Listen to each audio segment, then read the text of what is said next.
अस्सलाम वालेकुम, मेरा नाम वसीम असगर है और आप देख रहे हैं मेरा YouTube channel chemistry with Wasim. और हम स्मार्ट सिलेबस के मुताबिक जो है वो सिलेबस पढ़ रहे हैं। और आज पहले चैप्टर की एक्सरसाइज हम पढ़ रहे हैं और एक्सरसाइज में मैंने जस्ट शॉर्ट क्वेश्चन करवाने हैं। एमसीक्यूज़ और लॉन्ग जो हैं वो बच्चे कर ही लेते हैं। तो चलो हम लेक्चर को स्टार्ट करते हैं।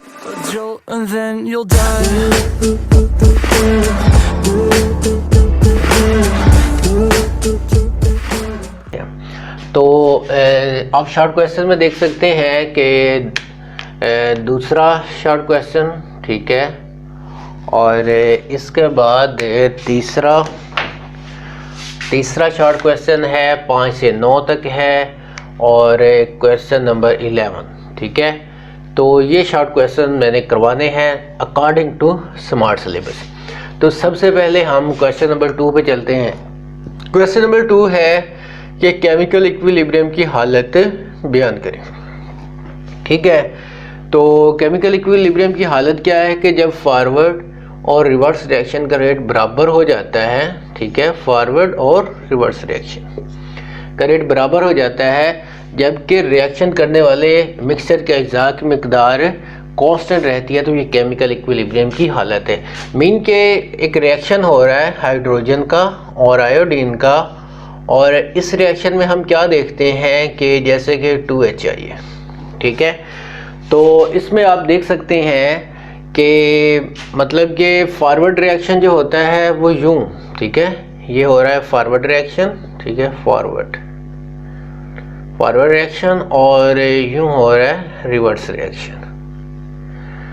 अच्छा, तो मतलब कि रिएक्टेंट का प्रोडक्ट बनाना फॉरवर्ड रिएक्शन और प्रोडक्ट्स का रिएक्टर्स बनाना क्या होता है, रिवर्स रिएक्शन होता है। तो इसमें क्या कहता है कि इक्विलिब्रियम की हालत कब होती है कि जब फॉरवर्ड और रिवर्स रिएक्शन का रेट बराबर हो, मतलब कि जितने रिएक्टेंट, ठीक है, इसे बोलते हैं रिएक्टेंट, इसे बोलते हैं रिएक्टेंट, सॉरी मैंने स्पेलिंग नहीं सही लिखे, इसे बोलते हैं रिएक्टेंट और इसे बोलते हैं प्रोडक्ट, ठीक है। तो रिएक्टेंट का प्रोडक्ट में तब्दील होना फॉरवर्ड रिएक्शन और प्रोडक्ट्स का दोबारा रिएक्टर में तब्दील होना रिवर्स रिएक्शन कहलाता है। इक्विलिब्रियम की हालत क्या है कि फॉरवर्ड और रिवर्स रिएक्शन का रेट बराबर हो जाए, मतलब कि जितने रिएक्टेंट प्रोडक्ट्स बना रहे हैं उतने ही प्रोडक्ट्स क्या हैं कि रिएक्टेंट्स बनाएं, तो तब क्या है कि इक्विलिब्रियम की वो हालत होती है। आई होप कि आपको क्वेश्चन नंबर 2 की समझ आ गई होगी। अब हम क्वेश्चन नंबर 3 की तरफ चलते हैं। रिवर्सिबल रिएक्शन की खसूसियात बयान करें। वैसे हम चैप्टर में पढ़ चुके हैं कि रिवर्सिबल और इरिवर्सिबल। रिवर्सिबल रिएक्शन वो रिएक्शन जिसमें प्रोडक्ट्स दोबारा से रिएक्टेंट बनाते हैं, और इरिवर्सिबल रिएक्शन जिसमें प्रोडक्ट्स क्या हैं दोबारा से रिएक्टेंट नहीं बनाते। आई होप कि आपको पता चल चुका होगा। और अभी हमने सिर्फ रिवर्सिबल रिएक्शन की खसूसियात बतानी। तो रिवर्सिबल रिएक्शन की खसूसियत क्या है कि प्रोडक्ट्स दोबारा रिएक्टेंट बनाने के लिए रिएक्ट करते हैं, ये रिएक्शन तकमील तक नहीं पहुंचते, ठीक है। इन्हें रिएक्टेंट्स और प्रोडक्ट्स के दरमियान 2 तीरों से शो किया जाता है, ठीक है। आई होप कि आपको तीसरे क्वेश्चन की भी समझ आ गई होगी। और क्वेश्चन नंबर 5 है कि इक्विलिब्रियम की हालत में रिएक्शन क्यों नहीं रुकता, ठीक है। इक्विलिब्रियम की हालत में रिएक्शन कभी भी नहीं रुकता। वजह लिखता है कि फॉरवर्ड और रिवर्स रिएक्शन का रेट एक दूसरे के बराबर होता है, मतलब कि वही बात है कि जितने रिएक्टेंट प्रोडक्ट्स बना रहे हों उतने ही प्रोडक्ट्स रिएक्टेंट बना रहे हों, या फॉरवर्ड रिएक्शन का रेट जो है वो रिवर्स रिएक्शन के रेट के बराबर हो, तो इसलिए इक्विलिब्रियम की हालत में रिएक्शन नहीं रुकता। आई होप कि आपको क्वेश्चन नंबर 5 की समझ आ गई होगी। हम क्वेश्चन नंबर 6 की तरफ चलते हैं कि इक्विलिब्रियम किसी भी तरीके से क्यों हासिल किया जाता है, ठीक है। तो क्या कहता है कि इक्विलिब्रियम का किसी भी तरीके से हासिल किया जाए जो कि रिएक्टेंट्स या प्रोडक्ट से शुरू हो सकता है, ठीक है। कि इक्विलिब्रियम, पहले तो ज़रा मेरी बात समझें कि जैसा कि ये है हमारे पास रिएक्टेंट्स, ठीक है, और ये बना रहे हैं प्रोडक्ट्स। अच्छा, ये ज़रूरी नहीं है। अब देखो ना कि रिएक्टेंट्स शुरू में इनका जो फॉरवर्ड रिएक्शन होता है इसका रेट ज़्यादा होता है और रिवर्स रिएक्शन का रेट जो है वो कम होता है। मतलब कि शुरू में रिएक्टेंट ज़्यादा प्रोडक्ट्स बना रहे होते हैं, फिर जैसे जैसे प्रोडक्ट्स बढ़ना शुरू हो जाते हैं तो रिएक्टर्स जो है वो कम होना शुरू हो जाते हैं। और प्रोडक्ट्स क्या हैं, जब रिएक्टर बनाते हैं शुरू में रिएक्शन ऐसा होता है, बाद में तेज़ होता जाता है। अच्छा, ये बात ज़रा फिर दोबारा गौर से समझिएगा कि रिएक्टेंट्स बना रहे हैं प्रोडक्ट्स, ठीक है, और प्रोडक्ट्स बना रहे हैं रिएक्टेंट, ठीक है। यानी एट ए टाइम हो ये रहा है कि रिएक्टेंट्स प्रोडक्ट्स बना रहे हैं और प्रोडक्ट्स से रिएक्टेंट बना रहे हैं। अच्छा, तो ये ज़रूरी नहीं है कि जो इक्विलिब्रियम की हालत है वो रिएक्टेंट से शुरू हो, या ये ज़रूरी नहीं है कि वो प्रोडक्ट से। मतलब कि इक्विलिब्रियम की हालत रिएक्टेंट की तरफ से भी हो सकती है, प्रोडक्ट की तरफ से भी हो सकती है। इक्विलिब्रियम की हालत कौन सी हालत कि फॉरवर्ड रिएक्शन का रेट रिवर्स रिएक्शन के रेटों के बराबर, यानी कि जितने रिएक्टेंट बन रहे हों एट ए टाइम उतने ही प्रोडक्ट बन रहे हो। आई होप कि आपको समझ आ चुकी होगी कि इक्विलिब्रियम किसी भी तरीके से क्यों हासिल किया जा सकता है। तो रिएक्टेंट्स या प्रोडक्ट से शुरू हो सकता है इक्विलिब्रियम की हालत, या इक्विलिब्रियम की हालत में क्या कहता है, खलल डाला जा सकता है। कैसे खलल डाला जा सकता है कि कंसंट्रेशन, प्रेशर और टेम्परेचर के तहत, ठीक है, इक्विलिब्रियम की हालत को दोबारा भी हासिल किया जा सकता है। आई होप कि क्वेश्चन नंबर 6 की आपको समझ आ गई होगी। और क्वेश्चन नंबर 7 जो है, एक्टिव मास और रिएक्शन के रेट में क्या ताल्लुक है, तो मैंने लिखा हुआ है लॉ ऑफ मास सेक्शन आपने लिख देना है और बस आपका आंसर जो है वो कंप्लीट हो जाएगा। उसके बाद 8वां, 9वां और 10वां, ठीक है, वो क्वेश्चन मैं बाद में करवाता हूँ। पहले हम क्वेश्चन नंबर 11 कर लेते हैं, फिर उसके बाद हम 8वां, 9वां और 10वां क्वेश्चन करेंगे, वो सेम क्वेश्चन ही है।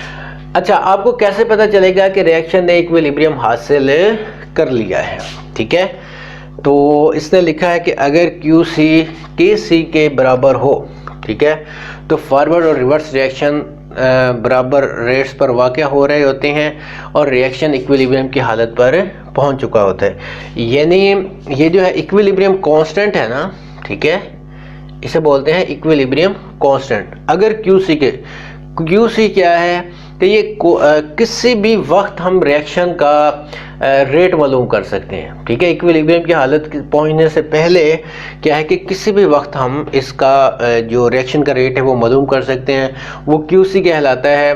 और अगर इन दोनों का रेट हो जाए ना बराबर, ठीक है, तो तब क्या है कि फॉरवर्ड रिवर्स रिएक्शन के रेट जो हैं बराबर रेट्स पर वाक़या हो रहे आते हैं और हम कहते हैं कि रिएक्शन ने इक्विलिब्रियम हासिल कर लिया है। आई होप कि आपको जो क्वेश्चन मैंने करवाए हैं उनकी समझ आ गई होगी। थोड़ा सा ये लेक्चर लंबा होगा क्योंकि हमने पूरी एक्सरसाइज जो है उसे कवर करना है। अब हम क्वेश्चन नंबर चलते हैं 8, क्वेश्चन नंबर 8 पे चलते हैं क्योंकि क्वेश्चन नंबर 8 हमने नहीं किया। और फिर उसके बाद क्वेश्चन 9 है और क्वेश्चन नंबर उसके बाद 10 है। आई होप कि आपको वो सेम टाइप के क्वेश्चन हैं और आपको सब क्वेश्चन की समझ आ जाएगी। अच्छा, क्वेश्चन नंबर जो 8 है वो ज़रा मैं लिखता हूँ अभी।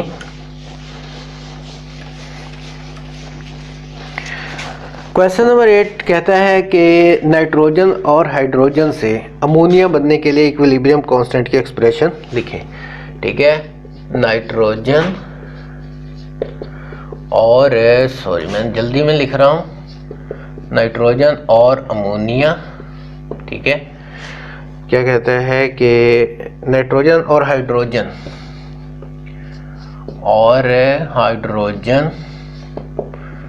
से अमोनिया, ठीक है, बनने के लिए इक्विलिब्रियम कांस्टेंट की एक्सप्रेशन लिखें, ठीक है। इक्विलिब्रियम कांस्टेंट की एक्सप्रेशन लिखें। तो अब ज़रा देखिएगा कि ये क्वेश्चन बहुत इजी है, बहुत ही सिंपल है। इसे हम अभी हल करते हैं। जैसा कि नाइट्रोजन है N2 और हाइड्रोजन है H2 और ये जब दोनों मिलते हैं तो 2NH3 बनाते हैं, ठीक है। और यहाँ पे 3 आ जाएगा। तो फिर उसके बाद क्या है कि रेट ऑफ जो फॉरवर्ड रिएक्शन है वो हमने पढ़ा हुआ था कि ये लॉ ऑफ मास सेक्शन में ये आ जाएगा, N2 आ जाएगा और H2 आ जाएगा और ये 3 आ जाएगा और rate of forward reaction is equal to KF जो है ये आ गया N2 और ये आ गया H2 और ये 3 आ गया। और उसके बाद है ये क्वेश्चन नंबर 1 हो गई। और उसके बाद क्या है, रेट ऑफ रिवर्स रिएक्शन। और ये क्या है कि डायरेक्टली प्रोपोर्शनल हो गया ये कि NH3 होल का square rate of reverse reaction ये आ जाएगा KR, ठीक है, NH3 होल का स्क्वायर। ये हम जो है जनरल एक्सप्रेशन में लॉ ऑफ मास एक्शन में पढ़ चुके हैं। तो फिर उसके बाद क्या था कि इक्विलिब्रियम की हालत, ठीक है, इक्विलिब्रियम की हालत, इक्विलिब्रियम की हालत में क्या होता है कि rate of forward reaction rate of reverse reaction के बराबर होता है। ये हम एक्सरसाइज में देख चुके हैं। रेट ऑफ फॉरवर्ड रिएक्शन हमारे पास है ये, ठीक है, ये आ गया KF, ये आ गया N2, ठीक है, और H2 थ्राइस आ गया। और ये आ गया हमारे पास KR NH3 ट्वाइस हो गया। ये इधर आ जाएगा, ये आ गया KF ओवर KR और ये हो जाएगा NH3 होल का स्क्वायर, ये हो गया N2 और उसके बाद आ गया H2 और ये आ गए 3 और KF ओवर KR जो है हम KC, ठीक है, इक्विलिब्रियम कांस्टेंट के इक्वल रख लेते हैं, ठीक है। तो ये आ गया KC is equal to NH3 whole का स्क्वायर, ये आ गया N2, ठीक है, और उसके बाद आ गया H2 और ये आ गए 3। तो यूं जो है हमने क्या किया कि हमने इक्विलिब्रियम कांस्टेंट की एक्सप्रेशन जो है वो लिख दी। आई होप कि आपको ये है क्वेश्चन नंबर 8 है, ठीक है, क्वेश्चन नंबर 8 की समझ आ गई होगी। और क्वेश्चन नंबर जो 9 है, ठीक है, वो लिखता है कि हाँ H2 और I2 दे रहा है, ठीक है, H2 और I2 इसका दो जुज़ हैं, ठीक है। पहला जुज़ जो है H2I2 है और 2HI है, ठीक है, और इक्विलिब्रियम कांस्टेंट की एक्सप्रेशन लिखें, सेम यही चीज़ हमने लिखनी है और बड़ा आसान है कि रेट ऑफ फॉरवर्ड रिएक्शन के F जो है ये आएगा H2 और I2, ठीक है, और रेट ऑफ रिवर्स रिएक्शन जो है ये आ गया KR। ये लॉ ऑफ मास सेक्शन में भी आप देख सकते हैं उसकी जनरल एक्सप्रेशन, ये आ गया HI और ये जो मोल है ये ऊपर आ जाएगा। और इक्विलिब्रियम की हालत में क्या होता है